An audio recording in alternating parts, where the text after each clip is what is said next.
She verbally attacked my deaf son on a crowded train, then dared to claim the conductor, my husband, as her own. My world was about to be derailed. The rhythmic hum of the high-speed train was usually a lullaby for Anya Chun, a gentle thrum against the backdrop of her busy life. But today it was an insistent, almost ominous beat.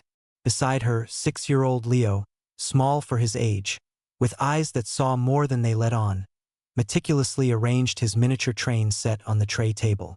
He was absorbed, a world unto himself, his deafness a quiet shield against the cacophony of the cabin. Anya watched him, a tender smile touching her lips, a familiar ache of fierce protectiveness warming her chest. Her son, her gentle, expressive boy, was her universe.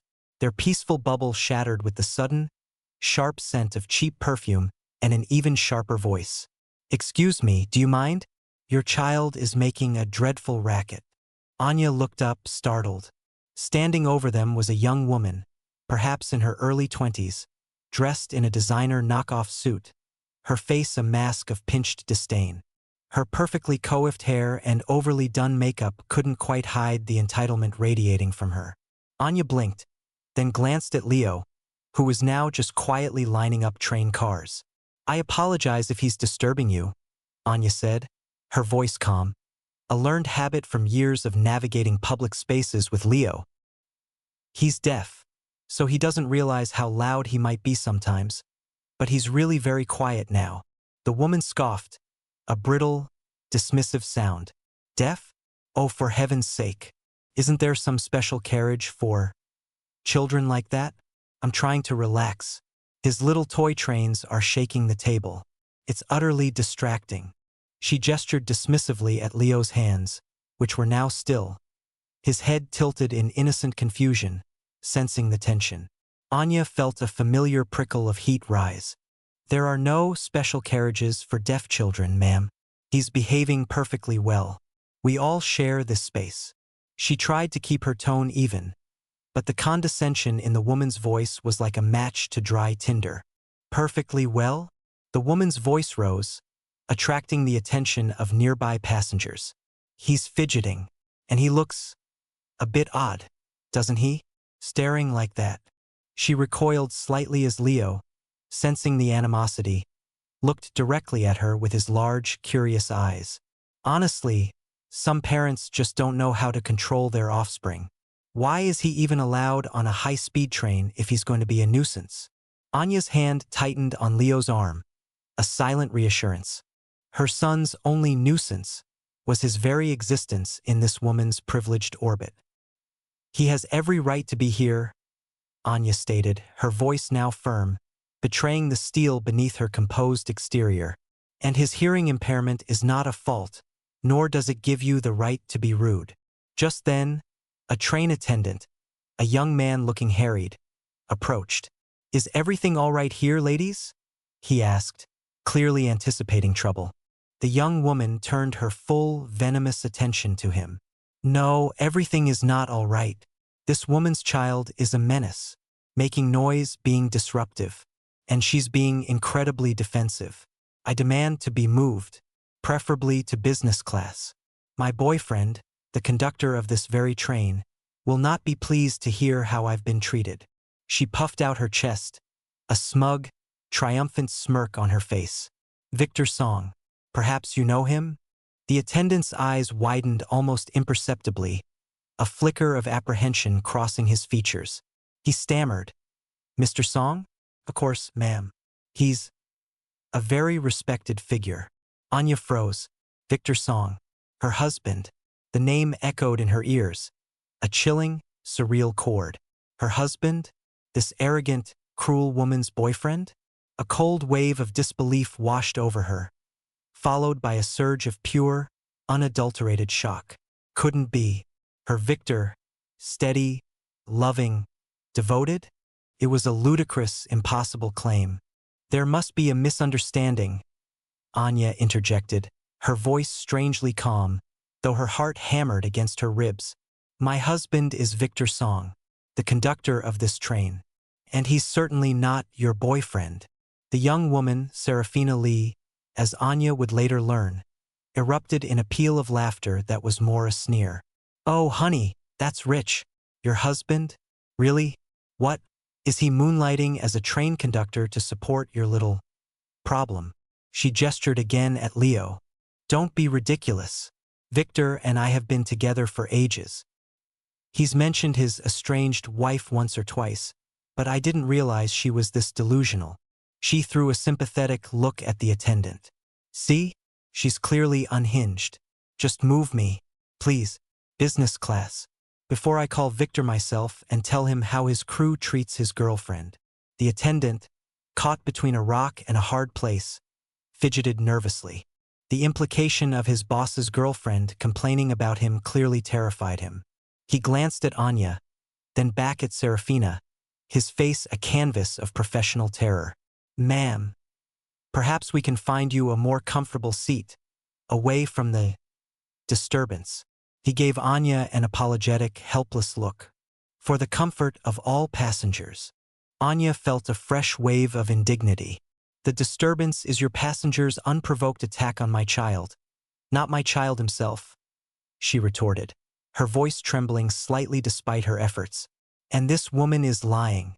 Victor Song is my husband." She pulled out her phone, ready to show a picture of them. But Serafina was quicker. "Oh, please, don't bore us with your photo album. Anyone can Photoshop a picture. Unlike some people, I have a direct line to him." She then pulled out her own phone, pointedly tapping at the screen. "You want to confirm? I'll call him right now." The attendant, panicking, waved his hands. "No, no, ma'am, that won't be necessary. We believe you, of course. Just a moment."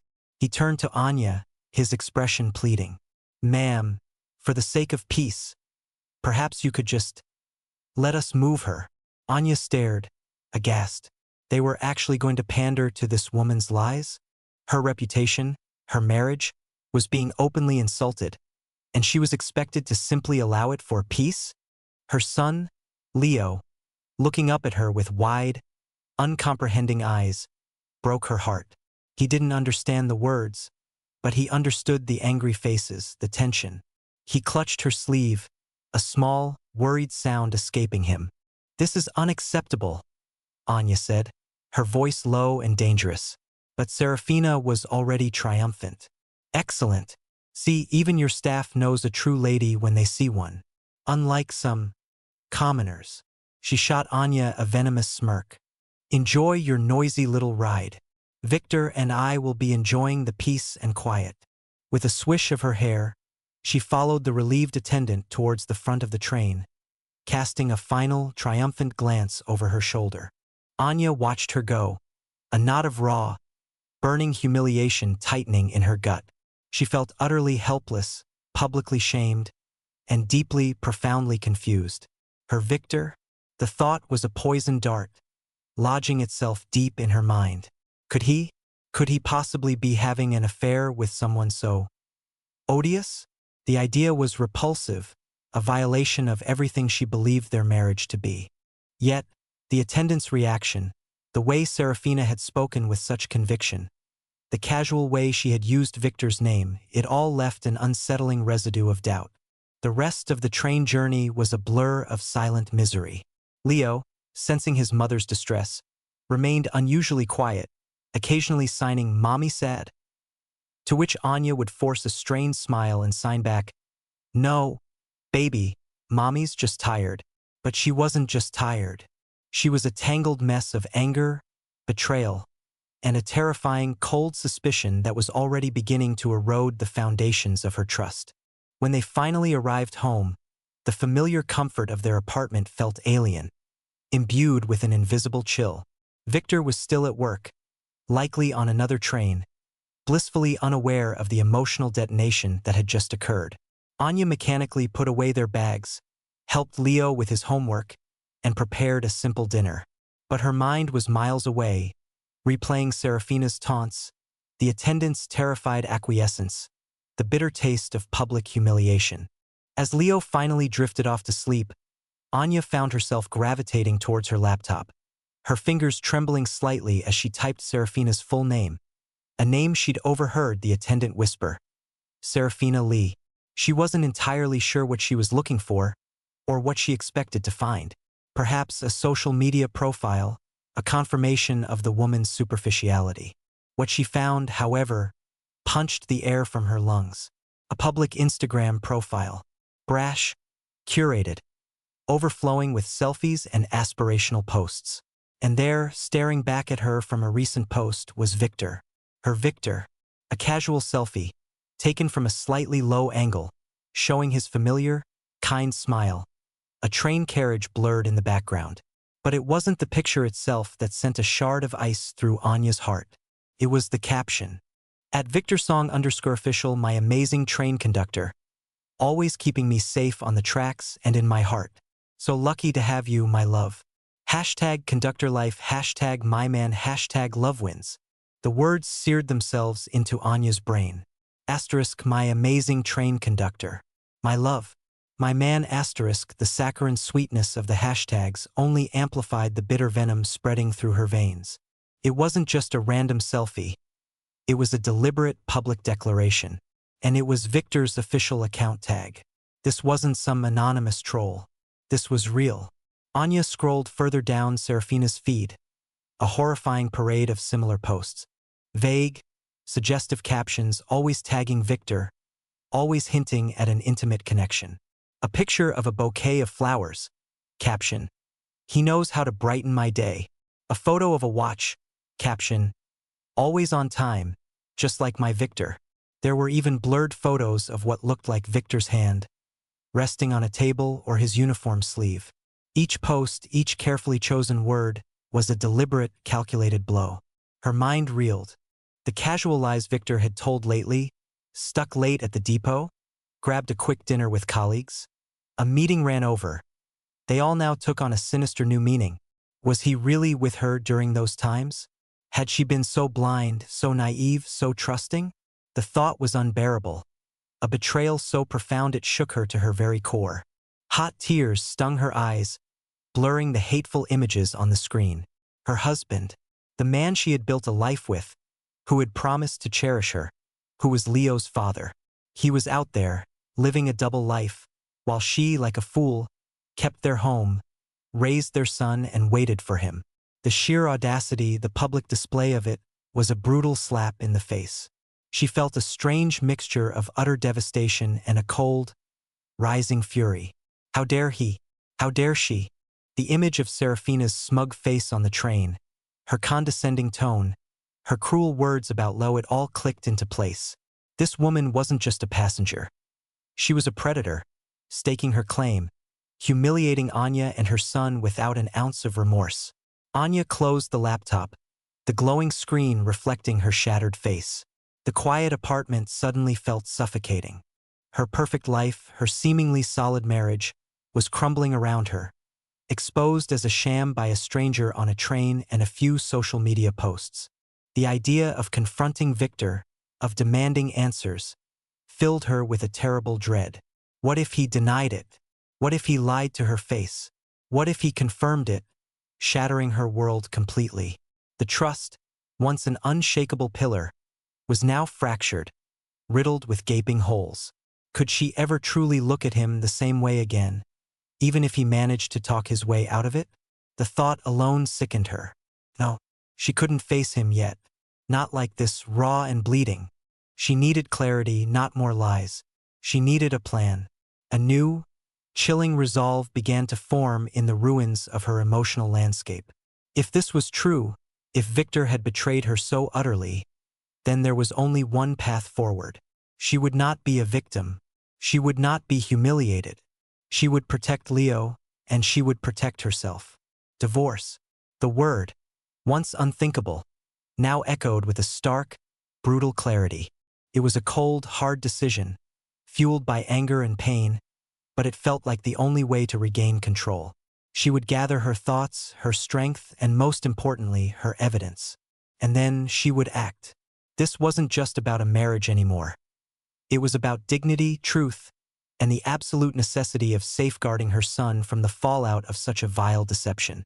The train of her life had indeed been derailed, but Anya Chun was not one to be left stranded. She would find a new track, The following Monday morning, the fluorescent hum of Anya's office felt particularly grating. She had spent the weekend in a fog of restless nights and forced smiles for Leo, the image of Serafina's triumphant smirk and Victor's ambiguous selfie replaying in her mind. Her carefully constructed world, once a fortress of trust and routine, now felt like a house of cards, teetering on the brink of collapse. She had tried to talk to Victor, to probe gently, but his answers had been vague, attributing late nights to unexpected project demands, and his phone's occasional inaccessibility to bad reception in the tunnels. Each evasion, no matter how minor, felt like another brick chipping away at her conviction. Then, a new email landed in her inbox. Subject line, "New intern introduction Serafina Lee." Anya's breath caught. It was a cruel twist of fate, or perhaps a meticulously orchestrated torment. Serafina, the audacious young woman who had just claimed her husband as her boyfriend, was now her company's new intern. Anya stared at the screen, her knuckles white as she gripped her mouse. The universe, it seemed, had a perverse sense of humor. Serafina arrived not with the usual nervous energy of a newcomer, but with an air of casual entitlement. She flounced into the open-plan office, her designer bag clutched carelessly, and barely spared a glance at the team before settling into the desk nearest Anya's, a smirk playing on her lips. She introduced herself with an exaggerated air of self-importance, her voice carrying a little too loudly, particularly when she made eye contact with Anya. "Hi everyone, Serafina Lee. So excited to join the team. I hear this company is full of opportunities and interesting people." Her gaze lingered on Anya, a silent challenge issued across the cubicles. From day one, Serafina proved herself to be as incompetent as she was imperious. She treated her tasks with disdain, routinely missing deadlines, submitting shoddy work, and expecting others to pick up her slack. Her preferred mode of communication was an incessant stream of questions, not about her work, but about office gossip, company hierarchy, and, most frequently, Anya's personal life. She'd hover, ostensibly asking about a project detail, then segue into a pointed remark. "Anya, you look a little tired. Long night? Or is your husband working late again? My boyfriend, he's a train conductor, his hours are just insane." She'd emphasize "my boyfriend" with a saccharine sweetness that made Anya's teeth ache, all while carefully observing Anya's reaction. Anya, ever the professional, maintained a calm exterior, her responses clipped and neutral. Inside, however, a storm raged. Every patronizing comment, every sly insinuation, chipped away at her resolve to remain stoic. She would often find Serafina casually scrolling through social media on her phone, then glance up, meeting Anya's eyes with a knowing smile, before returning to her screen. On two separate occasions, Anya caught glimpses of Victor's profile on Serafina's phone screen once. A picture of him in uniform. Another, a screenshot of what looked like a brief text exchange. The evidence was circumstantial, flimsy even, but fueled by the girl's blatant audacity, it painted a damning picture in Anya's mind. The psychological warfare bled into Anya's home life. Victor's late-night texts became more frequent, his explanations for his absences increasingly elaborate. "Just finished a really tough meeting, Anya. Grabbing a bite with Dave from accounting. Don't wait up." Or, "Team dinner, Han. Client from out of town. Probably won't be home till midnight." Each time, Anya would nod, feigning understanding, her heart sinking a little lower. She'd check the caller ID on his phone when he wasn't looking, always a colleague, always plausible. But the seed of doubt, planted by Serafina, had taken root and was flourishing in the fertile ground of Anya's anxiety. She started paying closer attention to Victor's phone, to the way he held it, slightly away from her, the quick flick of his thumb to dismiss a notification. She felt a profound sense of shame at her own actions, at the erosion of trust in her marriage. Yet she couldn't stop herself. The rational, intelligent Anya-chan was at war with the terrified, betrayed wife. One particularly grueling week culminated in the annual company dinner, a semi-formal affair at a trendy downtown restaurant. Anya had spent the entire day bracing herself, knowing Serafina would likely make some grand, irritating gesture. She was not wrong. As the team gathered for pre-dinner drinks, Serafina, dressed in an unnecessarily elaborate gown, glided over to a cluster of colleagues, including Anya. "Oh, Anya, you came," she chirped, her voice dripping with mock surprise. "I almost thought you wouldn't make it, with your simple tastes." She glanced pointedly at Anya's elegant but understated dress. Before Anya could respond, Serafina puffed out her chest, adjusting a shimmering bracelet. "Anyway, I'm so excited. Victor is actually picking me up after dinner tonight. He said he has a surprise for me." She then launched into a breathless account of how Victor, her wonderful conductor boyfriend, always went out of his way to pamper her, describing intimate details of imaginary dates and gifts. Her colleagues exchanged awkward glances, some casting furtive, sympathetic looks at Anya. Anya, however, remained outwardly composed, her smile a brittle mask, her gut twisted, a bitter cocktail of humiliation and fury. She knew, logically, that Serafina was spinning a web of lies, but the sheer brazenness of it, the public spectacle, made the lies feel suffocatingly real. "Really, Serafina?" Anya interjected, her voice dangerously soft. "Victor is coming? That's unexpected. I thought he had a late shift tonight." The call ripped through Anya Chen's focus like a siren. Kindergarten. Leo. Gone. The world tilted. A cold dread, sharp as ice, speared her. Not just gone, but taken. A sick certainty bloomed in her stomach, twisting into a knot of visceral fear even before the second, more frantic call came. A link to a live stream, a distorted, arrogant voice echoing from a familiar, polished lobby. Her company's lobby. Anya didn't remember the exact sequence of thoughts, only a blur of primal instinct overriding every logical function. One moment she was staring at a spreadsheet, the next she was a missile launched from her desk, the office a receding tunnel of alarmed faces. Her heart hammered a frantic rhythm against her ribs, each beat a desperate prayer for her son's safety. When she burst through the glass doors of the reception area, the scene that unfolded punched the air from her lungs, crystallizing her worst nightmares into grotesque reality. There, bathed in the unforgiving glare of a phone's ring light, stood Serafina Lee. Her face, usually meticulously made up, was a mask of theatrical indignation. Her voice a shrill performance that echoed off the marble walls. And beside her, clutching a worn toy train, his small frame trembling, was Leo. His eyes, wide with confusion and fear, darted around the unfamiliar faces, his deaf-mute world suddenly amplified by the cacophony of an adult's cruel drama. Serafina held her phone aloft, its camera capturing not only herself and a bewildered Leo but also the rapidly swelling crowd of employees, delivery drivers, and curious passers-by. "Look at this woman!" Serafina shrieked, her finger jabbing dramatically towards Anya, who now stood frozen, every nerve ending screaming. "This is Anya Chun, the one who thinks she can just waltz into people's lives and steal their partners. She's a homewrecker, a seductress, and a terrible mother." The accusations, though nonsensical to anyone who knew Anya, landed like physical blows. Serafina, leveraging her theatrical flair, had transformed the company reception into a public stage for her malicious fantasy.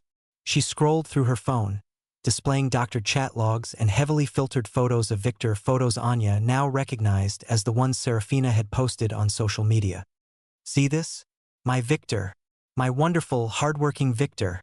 And this woman," she gestured again at Anya. "She's been trying to snatch him, trying to ruin our family, and she uses this poor child." She gave Leo a perfunctory, almost disgusted pat on the head. As a shield for her wicked deeds, Leo flinched, burying his face deeper into the toy. Serafina, oblivious to the child's distress, continued her tirade, her voice rising to a crescendo of feigned victimhood. "She tried to get me fired. She threatened me at work. But I won't be silenced. The truth must come out. People need to know what kind of viper lurks behind that innocent face." A wave of murmurs rippled through the crowd. Phones were raised, recording. Some faces showed concern, others blatant curiosity. A few Anya's colleagues wore expressions of horrified disbelief. But the seeds of doubt, once planted, were quick to sprout in the fertile ground of public spectacle. Anya could feel their eyes on her, dissecting her, judging her. The humiliation was absolute, a burning inferno that threatened to consume her. Serafina. Anya's voice was a raw, guttural cry, her composure shattered. What have you done?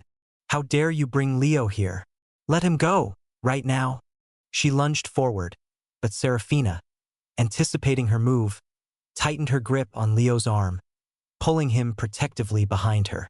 Stay away from my child, Serafina warned, her voice suddenly edged with a strange, chilling possessiveness that sent a fresh wave of terror through Anya. You don't deserve him. You're a cheat, a liar, and a manipulator. Anya's mind raced, a maelstrom of fear and fury. Leo, her vulnerable, innocent boy, was being used as a prop in this deranged woman's twisted play. Police! Anya screamed, fumbling for her phone, her fingers trembling uncontrollably. Someone call the police. She kidnapped my son. The word kidnapped resonated, momentarily stunning the crowd. Serafina's bravado wavered, a flicker of panic in her eyes, but she quickly recovered. Kidnapped? He came with me willingly. He misses his father, my Victor. He knows his real family. Just then, a hush fell over the chaotic scene, a sudden, almost reverent silence that cut through Serafina's shrieking. The crowd parted, a path clearing through the sea of onlookers. And then he was there, Victor Song. He stood at the entrance, a formidable figure in his crisp train conductor's uniform. His cap pulled low, his usually warm face etched with a grim, unyielding determination.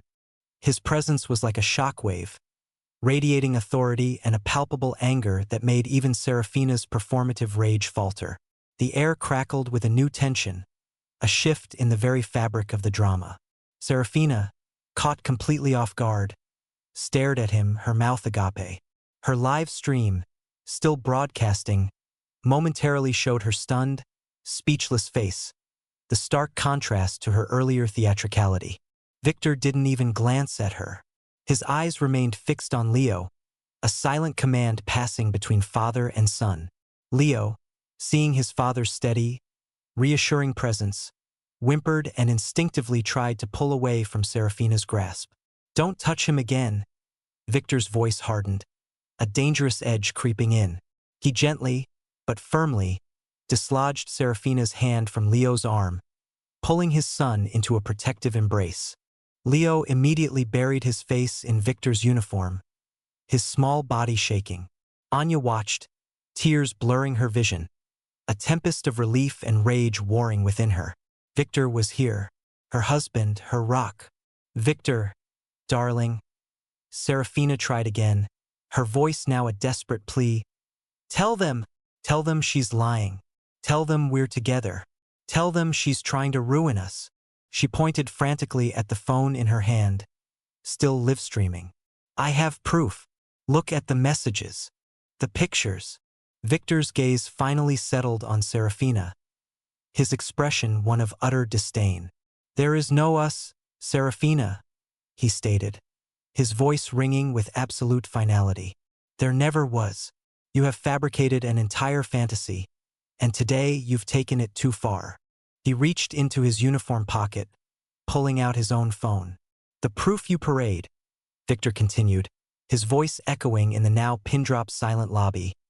Those chat logs and photos, they are the product of forged social media accounts. Accounts created and operated by someone you conspired with, someone who illicitly obtained my public work schedule and used it to fuel your delusions. He swiped on his phone, projecting an image onto a nearby company screen, clearly visible to the now captivated audience and, more importantly, to Serafina's live stream. It was a side-by-side comparison, Serafina's supposed chat with Victor, and an overlay highlighting inconsistencies in font, timestamp, and account handles.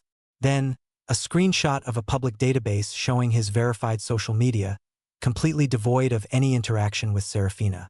My wife, Anya Chen, Victor said, his voice now filled with a fierce pride, has been systematically targeted by you. My son, Leo, has been subjected to your cruel and calculated public harassment. This ends now.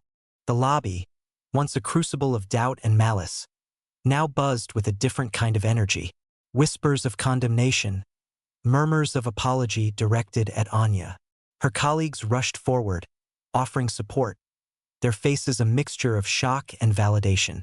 The public humiliation that Serafina had orchestrated for Anya had boomeranged with spectacular force, crushing the aggressor under the weight of her own deceit. As the first wail of police sirens grew louder, echoing outside the company building, Victor knelt, gently pulling Leo from his embrace. He looked into his son's tear-streaked face, signing reassuringly, "Daddy is here. Mommy is here. You are safe. We are a family." Anya knelt beside them, pulling both her husband and her son into a tight, trembling embrace. The bitterness, the doubt, the gnawing suspicion that had plagued her for weeks evaporated like mist in the face of the morning sun. Victor's strong arms around her, Leo's small hand clutching her shirt. This was her truth, her unshakable reality. The long, agonizing wait, the silent suffering, had finally culminated in a moment of undeniable vindication. A public triumph over the malicious lies that had threatened to tear her world apart. The collective gasp and murmurs from the crowd around them were no longer sounds of judgment, but of dawning realization and empathy. Serafina lay exposed, shattered, a cautionary tale for all to see. The humiliation had been absolute, searing Serafina Lee to her very core. The collective gasp and murmurs from the crowd around them were no longer sounds of judgment, but of dawning realization and empathy. Serafina lay exposed, shattered, a cautionary tale for all to see. Yet shame was a foreign concept to Serafina. It wasn't the bitter taste of defeat that lingered, but a festering resentment, a conviction that she, the wronged party, had been unjustly maligned. Anya Chen, that quiet, seemingly demure woman, had dared to expose her. The air in the company lobby, thick with the stale scent of recycled conflict and Serafina's defiant indignation, snapped with a sudden, authoritative clarity. The heavy glass doors, a symbol of corporate transparency now momentarily opaque with the weight of expectation, parted to reveal not just Victor, but two uniformed police officers flanking him, their presence casting an immediate, chilling silence over the stunned onlookers. Victor, usually the picture of warmth, wore a grim, unyielding expression, his eyes fixed on Serafina with a coldness Anya had never seen directed at another human. Serafina, mid-rant about her rights and emotional distress, faltered, her preening posture collapsing into a bewildered slump. Her lawyer, a portly man whose confidence had seemed unshakable moments ago, cleared his throat nervously, his gaze darting between the officers and his client. "What is the meaning of this?" he blustered, stepping forward, a hand instinctively moving to shield Serafina. The lead officer, a woman with a no-nonsense demeanor and eyes that missed nothing, held up a hand. "Serafina Lee?" she asked, her voice calm but firm. Serafina could only nod, a nascent terror flickering in her eyes. "We have a warrant for your arrest, and that of Mr. Damien Zhou, on charges of identity theft, criminal impersonation, cyberstalking, and the fraudulent abduction of a minor." The last words, abduction of a minor, hit Anya like a physical blow. Even though she knew Leo was safe, the full gravity of Serafina's actions and the unknown conspirators truly sank in. A collective gasp rippled through the lobby. Serafina's face drained of color, her carefully constructed facade shattering. Her lawyer tried to interject. "This is preposterous. My client is a victim, suffering from severe depression, as evidenced by this report." He brandished a medical document. The officer merely arched an eyebrow. "We're aware of that report, counsel. Our preliminary investigation, corroborated by the medical board, confirms it to be a sophisticated forgery. The psychiatrist listed hasn't practiced in years, and the diagnostic codes are entirely fabricated."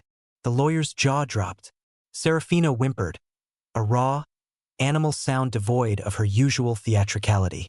Victor stepped forward, his voice low, resonating with a quiet power that commanded attention. Serafina, you involved my family. You attacked my son. You tried to destroy my marriage and my career. His gaze was unwavering. It ends now. The officers proceeded with the arrest, reciting Serafina's rights as she stared, wide-eyed and trembling, at Victor. Her earlier bravado evaporated, replaced by a desperate, panicked helplessness. The crowd, previously divided or merely curious, now watched with a unified sense of horrified revelation. The woman who had, moments ago, been accusing Anya of destroying her life was now being led away in handcuffs. The irony was brutal, undeniable. The police detective, a stern-faced man named Inspector Liao, then took center stage, his voice cutting through the stunned silence. He began to meticulously lay out the evidence, revealing a plot far more intricate and malicious than anyone had imagined. Our investigation, initiated after a formal complaint from Mr. Victor Song regarding persistent identity theft and harassment, uncovered a deep-seated conspiracy orchestrated by Mr. Damien Zhou, a colleague of Mr. Song at the National Rail Authority. A hush fell over the lobby. Damien Zhou? The name was unfamiliar to Anya, a faceless entity in Victor's professional world, now revealed as the true architect of her nightmare.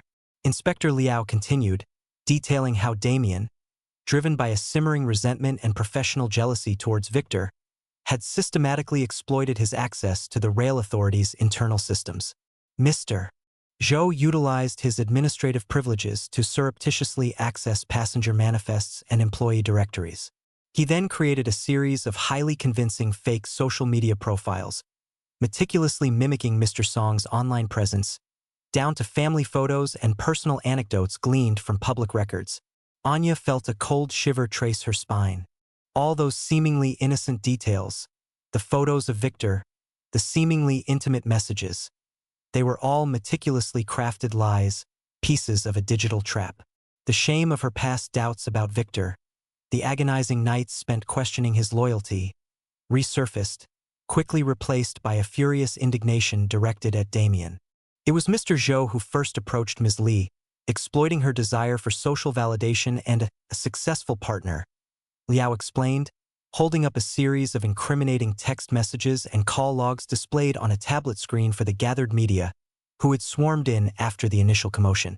He fed her fabricated stories of Mr. Song's unhappiness in his marriage, his admiration for her, and encouraged her to pursue him, promising to help her win Victor's affection.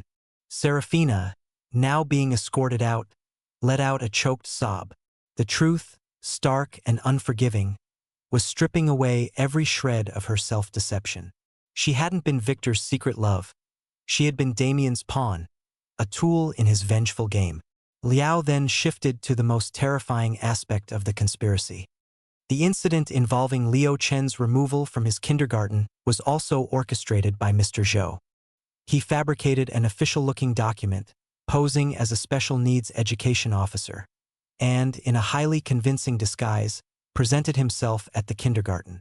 He managed to convince staff that Leo needed to be taken for an urgent assessment, thereby removing him without Ms. Chen's consent, all while Ms. Li was broadcasting her false accusations here at the company lobby. The revelation was met with a horrified murmur. The sheer audacity, the cold calculation, of Damien Zhou's actions left everyone aghast. Leo's vulnerability, his inability to speak for himself, had been cruelly exploited. Anya felt a wave of nausea, followed by a fierce surge of protective anger. This wasn't just about her or Victor. This was about her child, an innocent victim in a twisted game. Victor, sensing her distress, gently placed a hand on her back, a silent promise of unwavering support.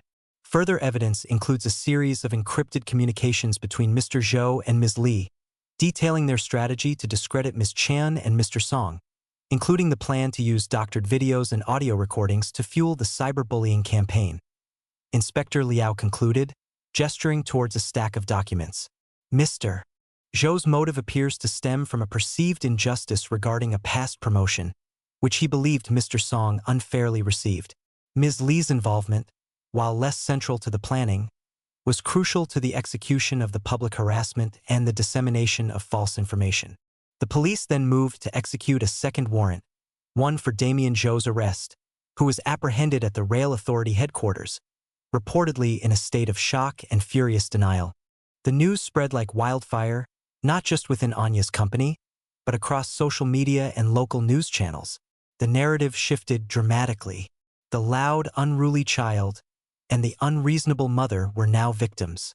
The glamorous young woman and the misunderstood professional were exposed as malicious conspirators. The public, fickle and quick to judge, was equally quick to retract its condemnation. Messages of apology, sympathy, and support flooded Anya's inboxes. Online forums that had previously been cesspools of vitriol against Leo now lauded his resilience.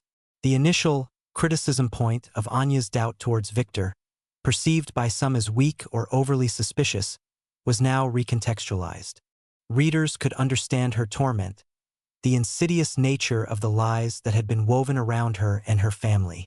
The feeling of vindication was immense, not just for Anya, but for everyone who had witnessed her quiet struggle. In the ensuing weeks, the legal proceedings moved swiftly. Damien Zhou, facing an insurmountable mountain of digital evidence, police testimony, and even Serafina's eventual, tearful confession, in exchange for a lighter sentence, pleaded guilty to multiple counts. The judge, citing the premeditated nature of his crimes, the egregious abuse of corporate access, and the emotional trauma inflicted upon a child, sentenced Damien Zhou to a severe 7-year prison term. Serafina Li, as an accomplice, was a more complex case. Her lawyer successfully argued for a degree of manipulation by Damien, portraying her as naive and desperate for attention, rather than a master villain. While the court acknowledged her willing participation in the harassment and the dissemination of false information, her early cooperation with the authorities and her tearful public apology were taken into consideration. She received a suspended sentence, probation, and mandatory community service, a fate less harsh than Damien's, but one that effectively ended her social media aspirations and any hopes of a glamorous life. She vanished from the public eye, a cautionary tale of ambition unmoored from ethics. With the legal storm over, the personal healing could finally begin. The National Rail Authority, deeply embarrassed by the actions of one of its employees, moved swiftly to restore its reputation and acknowledge Victor's integrity. Far from suffering professionally, Victor was hailed as a hero for his unwavering commitment to his family and his proactive pursuit of justice. In a formal ceremony, broadcast on the company's internal network, Victor Song was promoted to regional train conductor, a prestigious position that came with increased responsibility, but, crucially for him, significantly reduced travel requirements. The promotion was a public affirmation of his character and competence, a final, emphatic dismissal of the slanders against him. Anya watched the announcement with tears in her eyes, a profound sense of relief washing over her. Less travel, Victor had murmured to her later that night, holding her close. More time with you. With Leo. His voice was thick with emotion. I swear, Anya, I will make it up to you, to both of you, for everything you went through. Anya gently touched his cheek. You don't need to make anything up, Victor. We went through it together, and we came out stronger. The seeds of doubt that Serafina and Damien had so cunningly sown were not just uprooted. The ground had been tilled and revitalized. Their bond, forged in the crucible of public scrutiny and personal betrayal, was now steel-hard, unbreakable. Weeks turned into months. The sensational headlines faded, replaced by mundane daily news. The public's attention moved on as it always does. But for Anya, Victor, and Leo, life had irrevocably changed, not just in the memory of trauma, but in the profound deepening of their family unit. One crisp autumn afternoon, under a sky of brilliant, unapologetic blue, Anya watched Leo chase pigeons in their local park, his laughter, though silent, echoing joyfully in her heart. He was signing furiously at the birds, his little fingers moving with an unrestrained energy, clearly narrating an elaborate chase scene only he could fully perceive.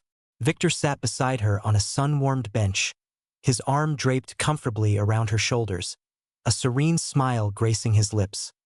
He no longer carried the subtle tension that had shadowed him during the ordeal. He was fully present, fully content.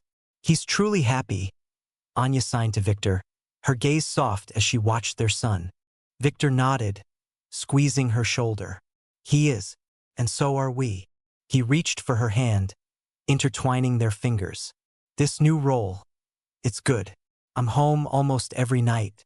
I can tuck him in, help you with dinner. Just be here." Anya leaned her head on his shoulder, the warmth of his presence a balm to her soul. The shadows of the past, the accusations, the public humiliation, the terrifying moment Leo was taken. They were still there, etched into their shared history, but they no longer held power. They were lessons learned, trials overcome. Leo, having successfully chased the pigeons to another part of the park, scampered back, his face beaming. He signed rapidly, an excited jumble of signs for bird, fly, fast, and me. Anya and Victor chuckled, responding in kind, their hands mirroring his movements, their faces alight with parental love. Leo felt safe, loved, and fully understood. His quiet world, once briefly threatened by malice, was now filled with the vibrant, reassuring language of family. The sun dipped lower, painting the horizon in hues of orange and gold. Anya looked at her husband, then at her son, a profound sense of gratitude swelling within her. They had faced a storm of lies and public judgment, emerged wounded but resilient. The experience had stripped away the superficial, leaving behind the undeniable truth of their love, their strength, and their unwavering commitment to each other. All the clouds had dispersed, revealing a future bathed in the warm, promising glow of hope and an unshakable family bond. Their journey, marked by challenge and ultimately by triumph, was a testament to the enduring power of truth and the unbreakable spirit of a family united.